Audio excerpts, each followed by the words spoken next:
What I've always done is, step number one, way back when I was on my own, literally, working as a janitor, sleeping in my car, my 1968 Volkswagen Baja Bug, sleep in the back seat with a trench coat to cover me up that I got at the thrift store. True story. The first thing I did was feed my mind.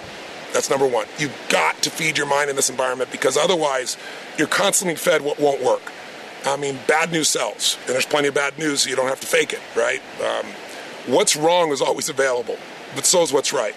And if you don't feed your mind, and the way I did it was I'd go to the library, because I'm ancient enough to remember times before the web, and I'd go to the library and I'd read biographies, and I'd read these great men and great women's lives, and I'd read the horrific things they went through, and I'd realize, holy cow, it wasn't that their life was so easy, or they were lucky, or they're so gifted. Their greatest gift was emotional fitness. Their greatest gift was this emotional strength they found inside themselves, and they grew as a result and contributed as a result. So I was constantly feeding my mind. I was constantly listening to, in those days, cassette tapes. That's how old I am. But today you can tap into that with me or anybody else all over the world, and feed your mind, because otherwise weeds grow automatically. Pain is automatic if you don't do something proactive.